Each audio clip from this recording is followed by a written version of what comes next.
Welcome back to another episode on The Wrong Idea. In case you're unfamiliar, being wrong is about embracing subjective experience over objective truth. We are not interested in being correct. We just want to explore our own insights and opinions. I'm Jack, joined by my brother Lucas, and I'm going to throw it over to him for a little recap. So, we are in our first deep dive, which is focused on belief systems. And this is the third installment in this deep dive series. The first installment sort of introduced the concept of what belief systems are, why they're valuable to us, and what we can do to start building our beliefs more intentionally. I'm specifically interested in this topic because it's such a foundational piece of who we are and informs how we act in the world. We've gotten to this point where we think about beliefs sort of as the assumptions that drive our behavior. And we can talk about that more because I think that was something that came up this week. But to finish the recap here, in the second installment, we looked at how we create beliefs. We thought about the kinds of experiences and interactions we have in the world that help create the foundations for what we believe to be true and how we respond to the world. Then we took a moment to categorize these kinds of beliefs to at least give us something to latch onto, because belief systems are tricky and complicated. And as you'll see, this installment today is going to be about actually eliciting beliefs. And we'll talk about that in a moment. But in order to do that, we talked about how beliefs could be descriptive, prescriptive, or evaluative. Descriptive being how the world is, prescriptive being how the world should be, and evaluative being sort of the connecting tissue between how we get from where we are to where we want to be.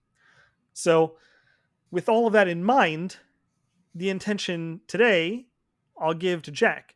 Well, as he just introduced to you the model that we had come up with in the last episode of descriptive, prescriptive, and evaluative beliefs, we took the challenge upon ourselves to use these to try and categorize our own beliefs. Because, as we said, they are incredibly important to how we react and deal with the world around us. So, over the last, I don't know, probably 5 or so days, we've taken some time sporadically to try and categorize and identify some of our core beliefs. Because, after all, this whole system we came up with the intention in mind of trying to identify what beliefs really drive everything you do. So, I think the best way to do this is, let's talk about the process of how we did this in a little bit more detail. I like where you're going here.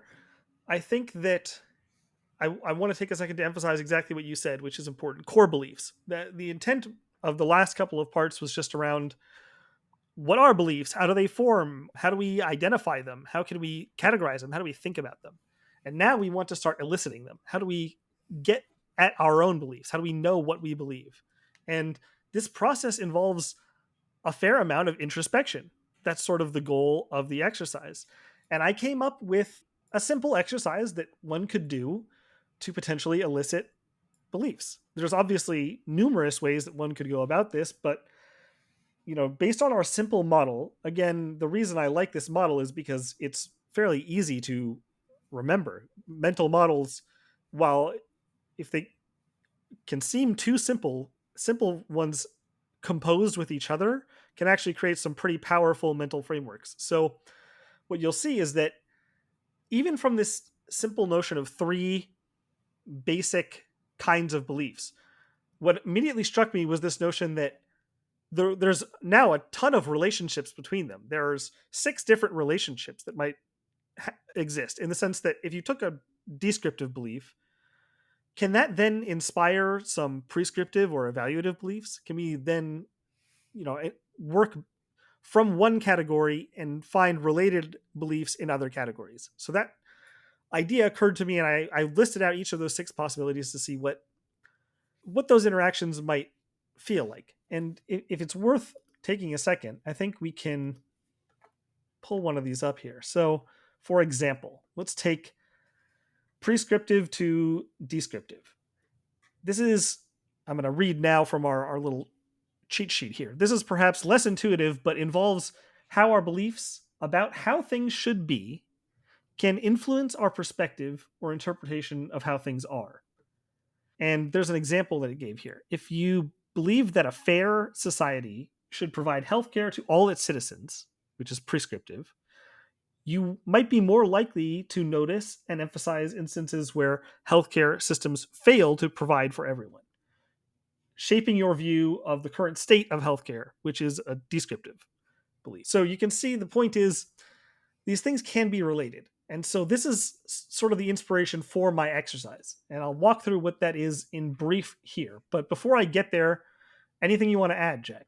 I think I'm gonna make a little reference back to something that you and me talked about, which will be almost 2 summers ago at this point. And what I like you said, mental models should be simple because that simple framework allows you to build out those really complex and powerful ones because you don't want to be trying to remember a whole bunch of complex stuff in your head. Anything that can sort of prompt you towards a more complex idea is something that you really want to get at. And I was just last night talking to one of my friends about boxing, and he's like, I'm very fundamentals first. I'm like, oh yeah, you got your fundamentals. And this was a little thing that you came up with when I was learning how to trade and look at markets for the first time. And I think this model is a like perfect representation of this. You got fun. It's a pretty fun exercise to do and go through. You sort of get to pick at your own brain and start to recognize patterns and all of this stuff. So it's a little bit like a game. Duh, it's pretty obvious. The more you get into this exercise, you start to recognize pretty glaringly obvious things. It's not overly complicated and it's all intuitive.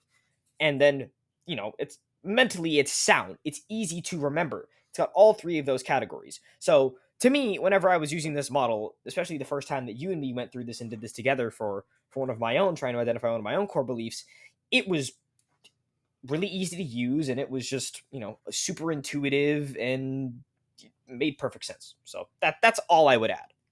It's so funny. I'm glad you brought that up. Fundamentals. I remember this. Let's see if I can actually remember exactly how I framed it. Fun is like if you're not having fun, you're going to lose money. Something like that. Duh is like if it isn't obvious, don't make the trade. And then mentals is like sort of make sure that you've done your research. I think was kind of how it. I don't remember exactly what I had said there, but it's like basically you need to have strong mental capacity to be able to to trade well. So it's like you need to feel confidence in the trade that you've decided and be able to stick with it. So I agree, and that's a perfect example of like a simple mental model that has stuck with you because it is built on easy principles that are easy to remember. That stuck with me as well. As soon as you said it, I was like, oh yeah, I totally remember this model. It's a perfect example. And I do think that this model was effective. I think that as when we went through it, it was interesting to watch you work through the process. And I think learning, we'll get to how you felt about it later on, but me looking at it now, like, I think there's probably ways we could simplify this or even like come up with exercises that are a bit more interactive. But this is sort of what's fun about this process. Like, this is the whole point of our deep dive, right? We wanted to try something out, see how well it worked, and reflect. So, with that in mind, let's just quickly run through the steps of the exercise. And the reason I want to do this is just in case anyone else wants to try a similar thing. Here's sort of the model you could use for an exercise like this. So again, our goal is to elicit core beliefs. These core beliefs are the sort of the fundamentals, the things that you can't that no other beliefs support. They're sort of the assumptions about the world that you take to be fact, to be truth. So if we want to play this game of belief elicitation, what we need to do first is identify some sort of belief, some starting point, be about anything, and try not to start necessarily by looking for core beliefs. The intent of the exercise is to get you there through progressive refinement. So the next step would be to take that belief and categorize it, classify it based on one of our three kinds of beliefs: descriptive, prescriptive, evaluative. And this sort of just forces you to make sure that the belief sort of takes one of those shapes, and it probably will naturally, but it also forces you to just think about what it is that you're trying to say. I think this is one thing that we'll talk about, but it really forced us to think deeply about, are the words that I'm using appropriate for the message I'm trying to convey? So those two kind of fall under the step of like, get the initial belief out there. That's step one. Step two would be to explore the interactions with other belief categories. So that was sort of what I was just talking about when I introduced this notion of the 6 different relationships between beliefs. And so if you, in step one, came up with a belief and classified it as prescriptive, you would look at, are there any other related ideas that I have, beliefs that I have that are descriptive or evaluative? This is, you don't have to come up with tons here. I think it varied for me and for you. You might come up with numerous different beliefs. I think even one or two in each category would be great. So, like, you might end up with 5 or 6 beliefs total. Again, these still don't need to be core beliefs. I should emphasize that. Step 3 is where we start to get into those core beliefs. And the idea is to try to identify underlying beliefs.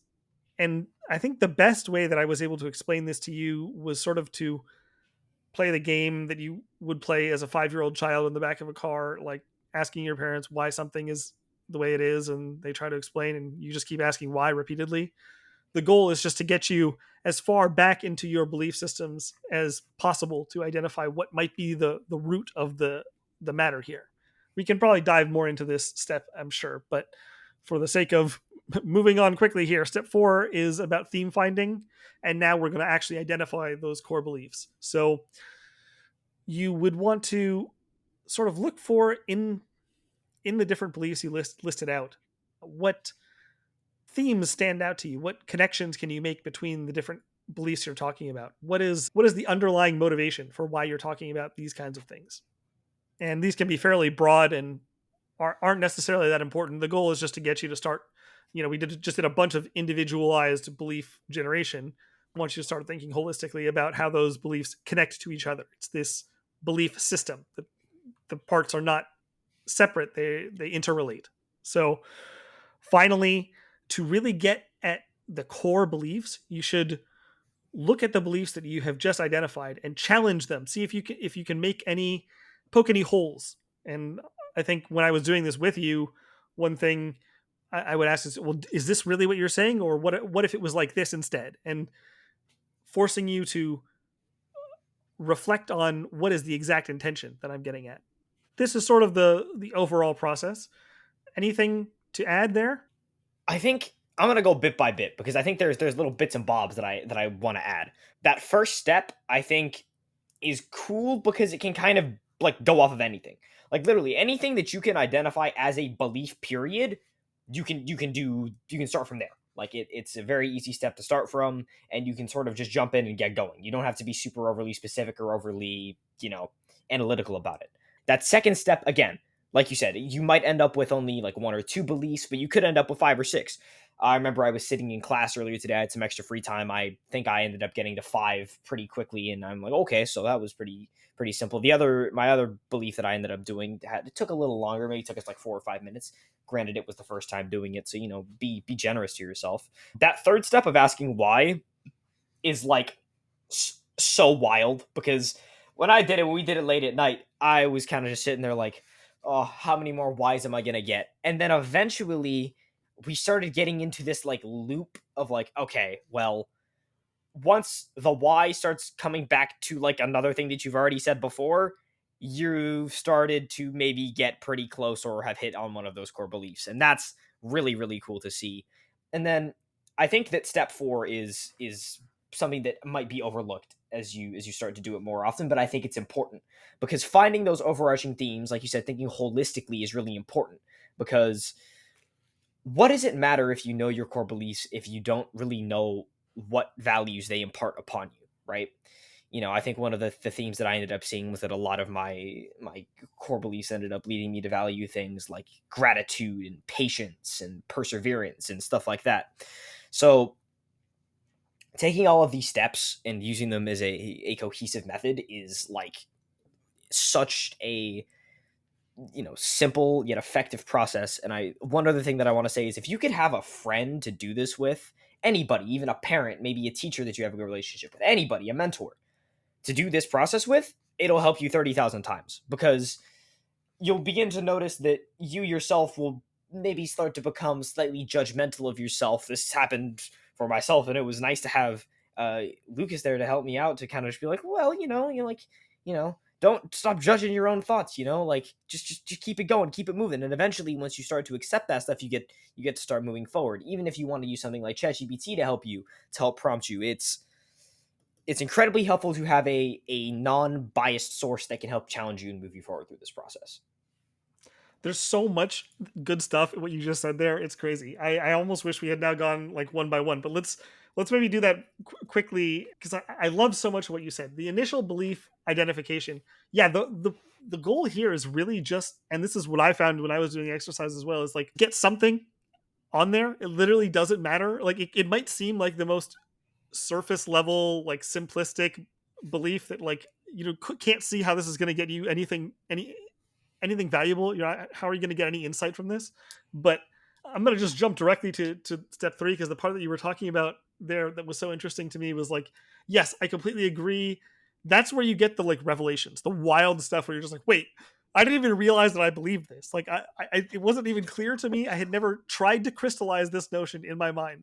And I love that you pointed out that notion of when you start to get like recursive, or like you start to get these ideas that point back to other ideas, like that definitely helps you find sort of the loops or the chains. Like this is definitely where you have the potential for core ideas. I love that you even sort of mentioned that as well, because like we did find those situations that it was like, but if you then go to step 4 and challenge, and as you said, I also love that you mentioned even using like a large language model to bounce ideas off of, because this is what they can be useful for, is just to get you thinking in a new direction. Just like a partner would be even better ideally, but if you have nothing else, certainly a language model could at least give you perspectives that you might not have considered yourself, which is the value of it.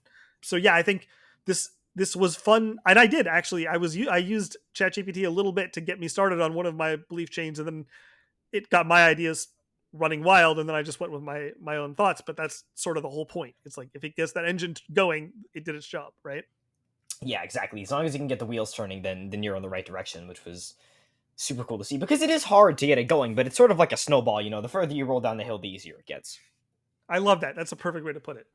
And with that in mind, I'm curious just about your experience with doing this exercise. We've talked a little bit about it, but your overall experience doing it first, walking through it with me, and then trying it a little bit maybe looser on your own, but like once you had the framework in mind, like how did it help you sort of from that point on?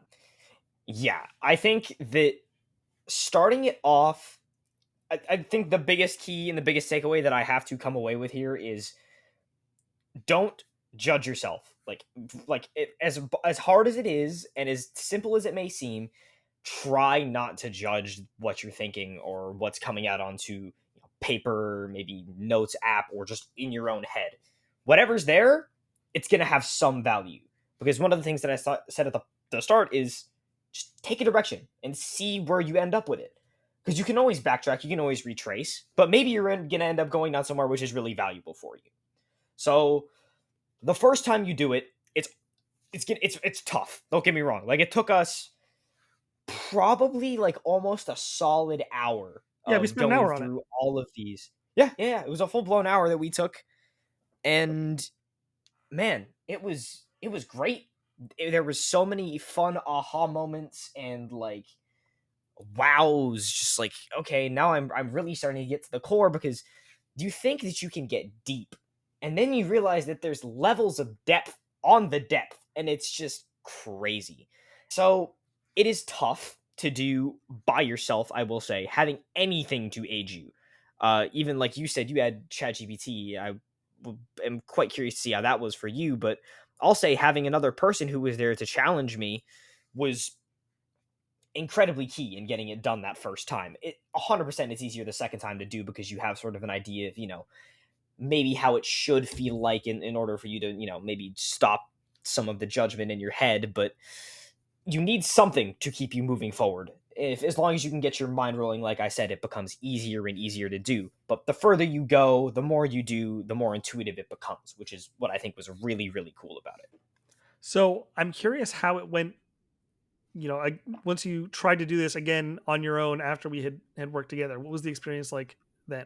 So it was interesting because the big overarching belief that I had started with was something that I had like blurted out at the end when we were about to finish up. I was about to go to sleep, and it was interesting because it felt a little bit more familiar. It felt that I didn't need so much prompting or guidance as to what I was doing. I was sort of able to start what I was doing, get it going, and like, kind of just refine and edit as I'm going. Not be so stuck up on trying to get the right answer or the perfect answer. Just a answer is good enough, and eventually it'll shape and mold itself as long as you are, I think, critical but not overly judgmental or detrimental to your own work. You have to realize that it's just an initial thought. It doesn't have to be perfect. It doesn't have to be refined. So once I started, doing this myself and sort of, I essentially got through the categorization of that belief and then doing all the related beliefs, and I was about to start the why process, the why. Then the bell rang, so I couldn't. But I had to say, it felt a whole lot easier going into that why process, because that process, like you said, feels like you're a little kid again. So it doesn't feel that unfamiliar at all. It feels almost sort of natural once you start getting into a rhythm of it. And once start jotting down those ideas, it's quite easy to just keep getting on a roll. And like literally, don't stop until you start to see something recursive. If you see something recursive, maybe you could even make a mark of it, because maybe there's another rabbit hole which you can go down somewhere else. But again, I think something which I will also say is, maybe don't try and get so hung up on certain things. I'm really going to hark on this. Like, just see where your journey takes you. If you end up thinking your core belief somehow doesn't relate back to that belief that you started from, I can almost guarantee there's a way that it will. But like, if somehow it doesn't, then cool. You found a core belief, and maybe there's another core belief that stems from that idea which you have there. So maybe you've struck double gold. But just let whatever process you're on take its path. Don't think whether it's the right path or the wrong path. It is a path nonetheless which will have some sense of utility to you. I actually am really glad that you're emphasizing this so heavily. It's making me think about a number of things. For example, step 4 has a lot in there about challenging yourself, like challenging the beliefs that you've got. And that might sound hard. And that's why, again, it can be really useful if you have someone there with you. But I think your point about not being judgmental about your ideas is important. And it definitely, I realize how much I've gotten to the point where I do this almost subconsciously, and it's actually baked into the structure of this exercise as I recognize it now. Like, based on what you're saying, I can see it. It's in here. It's like the idea of even asking yourself why repeatedly, being able to just ask that question without without feeling like you have to justify, but being able to try to explain, like, where is this coming from? Why do I actually believe this to be true? And not thinking of it in terms of I might be wrong. It's like, accept the idea, like, I am wrong, and I'm just gonna like follow the rule, follow the chain of thought here. So trying to get in that mindset of, yeah, not being judgmental, just allowing yourself to sort of follow the path. The more you can lean into that too, you're only going to get these valuable insights when you stop trying to analyze it. It's like when you just allow yourself to answer naturally, and you almost let your subconscious start to take over in answering these questions, and don't try to look for an answer, just let the answer come. Like, that for me was where I got a lot of the value. I'll talk about that when I dig into some of the stuff I went into. But I think just this notion that you're emphasizing is so important. It is critical to doing this exercise effectively. Being able to act as your own judge is, like, that is hard. That's why the exercise is hard, and that's why it's nice to have someone else to bounce ideas off of. Even someone like me who does it all the time, like using ChatGPT to help me with that, is a valid strategy. It's not like I can just do it perfectly even after years of thinking this way innately. So I love that you bring that up, because it is such a fundamental part of doing this well. And I think it's good because it helps us practice that. Like, being able to look at your beliefs and not being judgmental about them, just being like, I see, this is how this works in my head. This is the version of reality I've constructed, the assumptions that I have that lead me to act the way that I do. Yeah, like literally, it is the way it is, and thinking that it's another way doesn't change the way it is, because you still have all the underlying beliefs in your head that make it the way it is. So just sort of come to terms with the way that things are for you, because if you're really unhappy with them, then we've provided a very easy system for you to try and change those and modify those so they are a way that you like. So realistically, if you find that you have a lot of, core beliefs which don't align with how you think that you want to feel, try changing it. We've given you a model to try and do it. So, challenge it. Go away with it. There is nothing bad about being wrong. And Actually, again, this is one of the whole points, right, with our podcast, right? I just want to challenge one thing you said there, though, which is that we haven't really given a model for changing beliefs yet. We've given a model for identifying beliefs, classifying beliefs, and then trying to elicit them. And I think that the next episode we will be actually looking into exactly what you're talking about, how we can change these things. But that process absolutely has to start with the identification process. We have to be able to recognize what we believe if we have any hope of changing it at all in the first place. This is true. You make it actually a very fair point. Changing them is an entirely different process. However, like you said, getting the ball rolling to do it, this is a good first step. So before we drag too long into anything else, how was your experience with this? Because I know you had a slightly different process than myself. Being the sort of, you were the major creator of this model, so I'm interested to see how it was using it yourself and having ChatGPT as something, and or just any LLM to help prompt you in your process. I think there's a number of things I would say about this. One is that doing the exercise with you sort of gave me a lot of insight into how it worked, and it was interesting to play that role of not being the one filling out the sort of steps, but providing input and suggestions, or not even suggestions, but just like being a sounding board for you. When I did it myself, I found that I didn't need to adhere super strictly to these steps. And maybe again, that has to do with just this is sort of a process I think I sort of do naturally, which is maybe why I structured the exercise this way. Is like this is sort of my own process for doing these things. I haven't been as intentional with it, but this is sort of the my own idea of what I'm doing naturally in my head. So I don't think that I was as fixed with the structure. I don't think that I necessarily adhered to it this way, but I was still using these techniques all throughout my process. It was just more organic. I found myself like I would think of one belief, and then my mind would naturally go, oh, well, why is that? And then it would jump somewhere else and it would be like, well, it's because of this. And then I would think to myself, but that sounds prescriptive. And I was going for more of a descriptive sort of feel for this. And so what am I really trying to say? And then I would challenge the belief with, oh, well, what if it turned out that this wasn't true? And then that leads you to another path. So it's sort of like what I'm realizing now is that these are tools for navigating this belief system. It's how you kind of get from one belief to the other. And maybe what's really going on is that in this belief elicitation process, we're sort of traversing the graph of beliefs that we've built in our heads. And so we can only ever get these local pictures by exploring from a single node out to different points and seeing how far we can get. And then maybe if we do that in enough places, we can start to see how these clusters combine. And maybe that will eventually get us to a complete understanding of the belief graph in our head, or if not complete, at least a decent representation of it. So that's sort of what I'm thinking now, is that these steps are good to help you get a sense for how to apply these tools. I think all of the tools are in there, and they're very, this is sort of a prescriptive approach, right? It's like, this is how you should do this. And then what you'll find is like, this sort of describes the way that uh, the way we navigate this graph, how these beliefs are connected.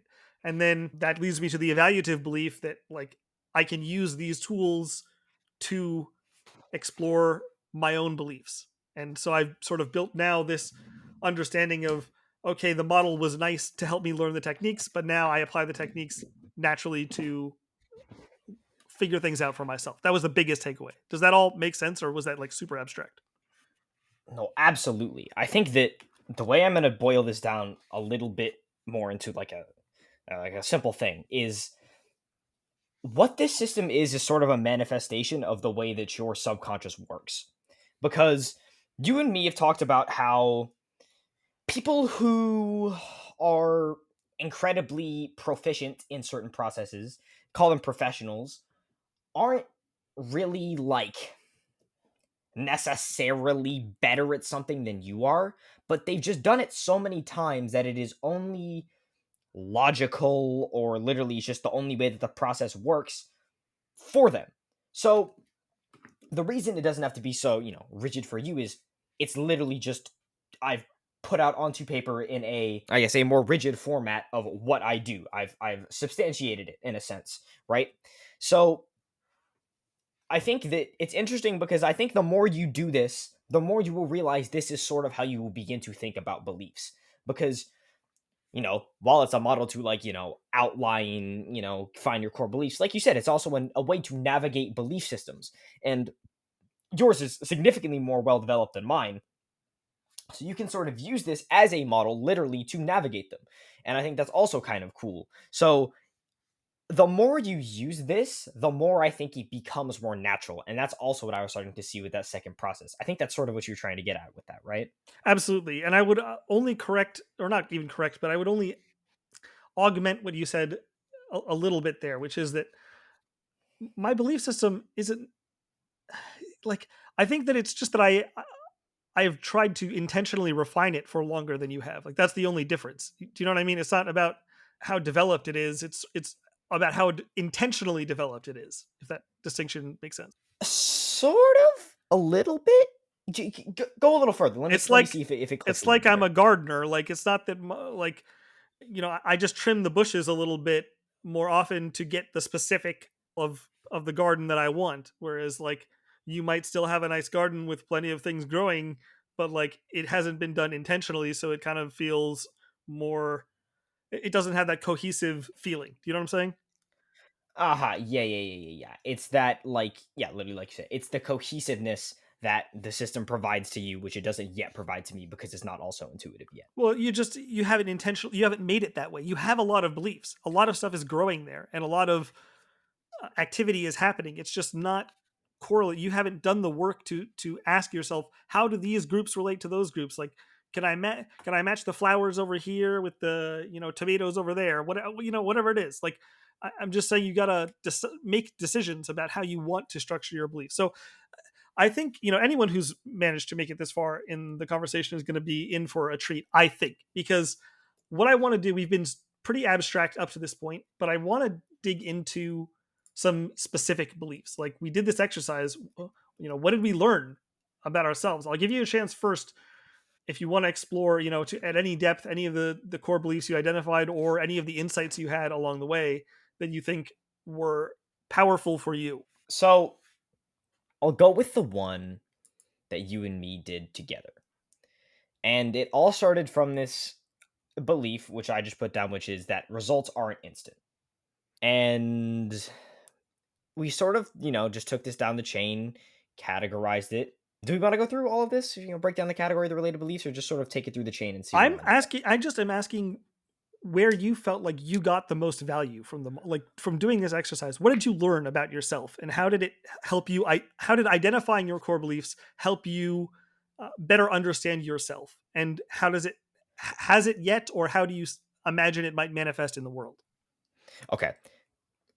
I will easily say that the most powerful part for me was doing that, like, constant asking of why in that sort of chain method, and then working backwards from that, sort of going, okay, I've got my top belief that I've started with, and now I've ended up at my core belief, and then trying to work from that core belief back to that upper belief. That, I think, was probably the most powerful part of the process, because it allowed me to do essentially the same abstraction in two different ways, and sort of see how it works in either way, because while it's similar, it feels entirely different. So I love what you're talking about here. What I think would be the most helpful. Like, let's take a second here and recognize that you started with, like you said, you started with this belief that results aren't instant, and that's that's an interesting belief. Like, that, I understand. I tend to agree with that belief, and to think, like, I think you might have even started with the conception that that was a core belief. It seems pretty fundamental, right? Yeah, absolutely. But then the question becomes, where is that coming from? And the work that we did, we actually end up with a fairly involved argument here that gets from much more fundamental beliefs all the way to naturally sort of coming to the realization that results aren't instant. In other words, it's sort of a derived belief. There's more underlying it. And I think it's helpful to even like this paragraph that we ended up summarizing the whole argument with, right? Like just walk us through that chain of logic and like how doing this helped you understand like what this at the root was fundamentally about. Oh man, so you actually wrote that paragraph out, which was interesting. I did the sort of like bullet points here. I sort of did the like work backwards, but what I sort of did here was like, okay, there is the foundational chain that we created sort of worked its way down in the sense of I'm trying to think of the right way to put it. It's like what it's like, what falls under it. And in a sense, what was interesting is I very much so went back up. It's like, okay, see what's here, what goes on top of it, but how is it verbalized slightly differently because it's going on top and not under it. And then your paragraph sort of was just like, I don't even like I know where I've started, I know what's in between it, I know where I gotta end up. And yet somehow it was so cohesive and like encompassing that I think it should almost we should almost try and work this into part of the system is doing this paragraph because I think it was like almost by far the most like wow Okay, part of the whole process, right? so I think you're on the right track here, and maybe you're right, and maybe we should just talk a little bit quickly about what that process looked like. And what we did was, Jack essentially, I had him sort of once he had all these ideas and beliefs spelled out, we sort of and we had gotten to that point where we had a couple of them that we thought were like, okay, we can't get more fundamental than this. For him, those were stagnation is death, and then the idea that you need a purpose to not be stagnant. And from these two beliefs, we're able to build up a chain of beliefs that results in this final belief that results take time. And for him, he found, I guess, the easiest way to do this is to just kind of list out the logical steps as if they were sort of premises in an argument and you were to evaluate the logical value of each of them along the way. That's why it's funny to me because I literally feel like in order to make the paragraph, all I did was take almost exactly what you have in here one by one and just try to turn it into natural language. And I don't see there being a big difference between the two, but it's funny, it's interesting to me that for you, like seeing it in this linguistic form has more of an impact. So maybe you're right, like doing that exercise of, okay, now we've got this chain of beliefs. It's kind of like we talked about, we saw how one belief can lead to another. If you can sort of map out how to get from these core beliefs to that final belief, then it's worth maybe also trying to verbalize and explain the logic to someone.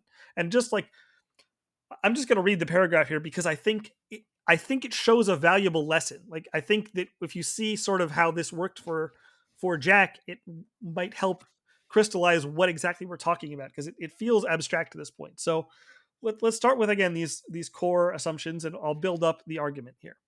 So if stagnation is death, and purpose prevents stagnation, then we must have purpose in order to live. Purpose gives us a vision for where we want to be. Knowing where we want to be motivates us to move forward. Moving forward is a journey because there is some distance between where you are and where you want to be. It takes time to cover a distance. Therefore, we cannot make progress instantaneously. If progress takes time, then we won't see results immediately.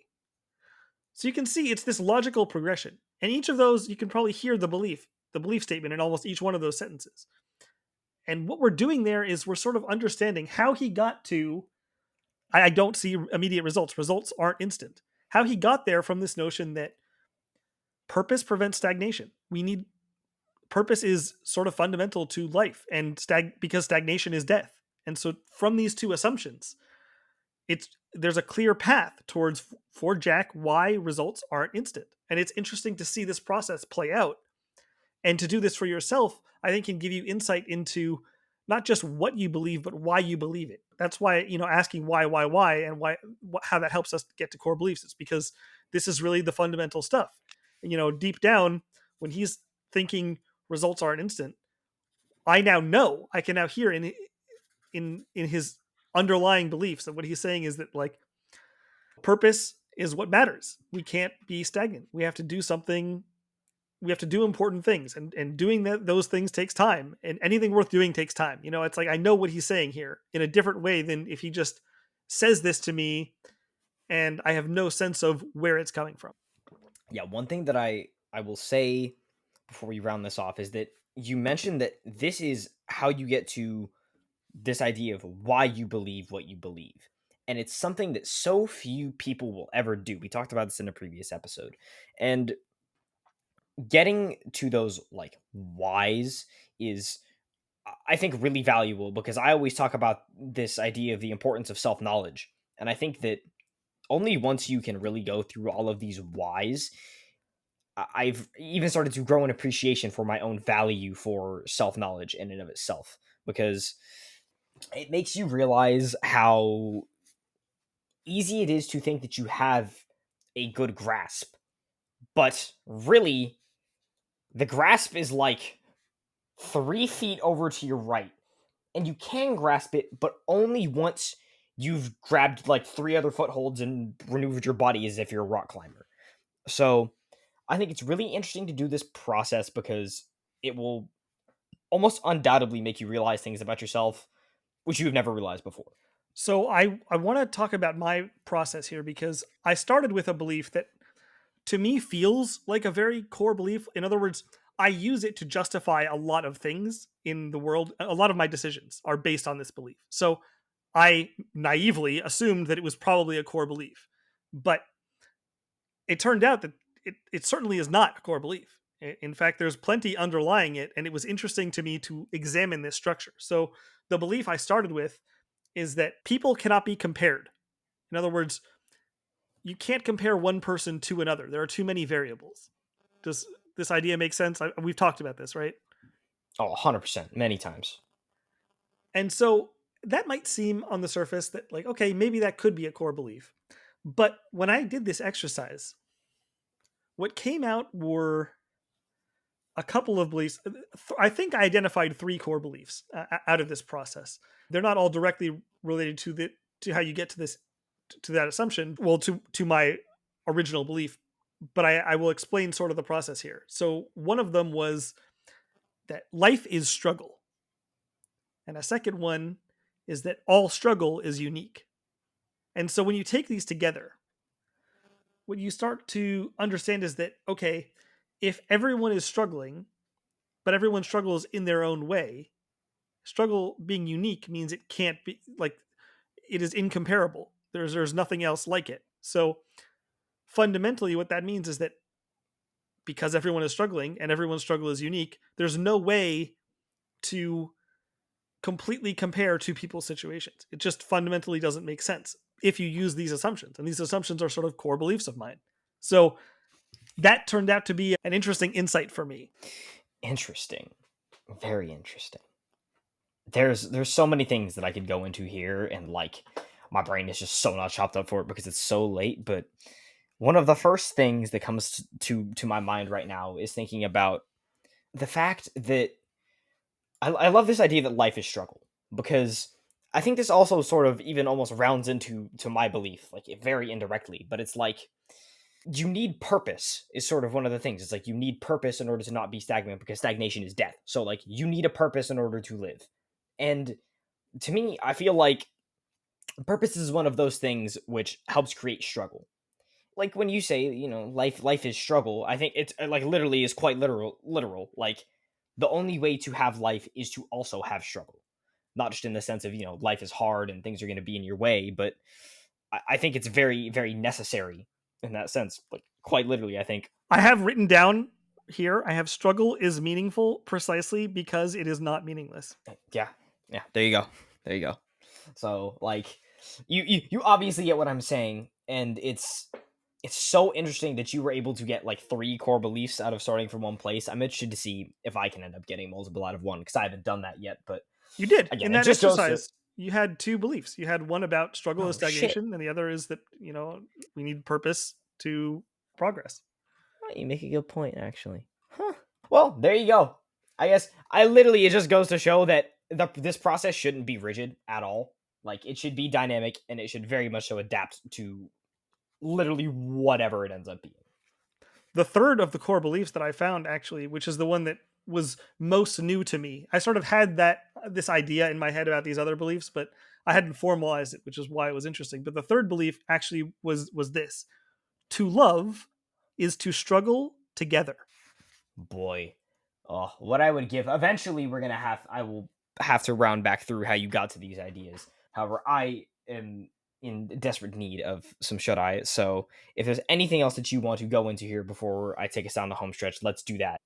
Well, I just want to mention on that last belief that struggle doesn't combine mathematically. The concept is that two people can struggle in their own ways, and they can come together, and they might find that their struggle is greater than either of or both of their struggles combined, or they might come together and find that in struggling together they've actually lessened the burden of either of their struggles. So there's something deep here about the way that I look at the way that I relate to others in the world. Like, that's why this belief was interesting to me. It's because I realized that, like, to love is to struggle, and I realized that I framed it as love because if you are in a situation where you are struggling with someone else, there is value in that relationship. And so I'm seeing again this while struggle can combine, it's not in these different ways. Maybe love is negative is the way I started thinking about it. It's like you may not like someone or not enjoy being around someone, but at the same time you might be forced to be in a situation with them. And all that means is that somehow individually you're both struggling, and then when you combine, your struggles are somehow greater than either one. And so we need to figure out then how to reduce that struggle, that combined struggle, in some way. So it sort of makes me frame everything in terms of love, and all we need to do is sort of reduce the destructive interference and increase the constructive interference. You know what I mean? Oh yeah, that's fascinating. I mean, instantly, I mean, like, I'll go to the gym for any example, but it's like it's incredibly difficult to, like, train and get through a session by yourself. But if you got other people with you, you feel that love, that camaraderie of everybody trying to work through it with you, and that really starts to show you the true colors of people and the true dedication that people have for other people. Perfect. I think that's exactly the right place to end it. Alrighty, perfect. If you guys really enjoyed this episode, then check us out at The Wrong Idea on Instagram, TikTok, and X. And until next time, keep being wrong.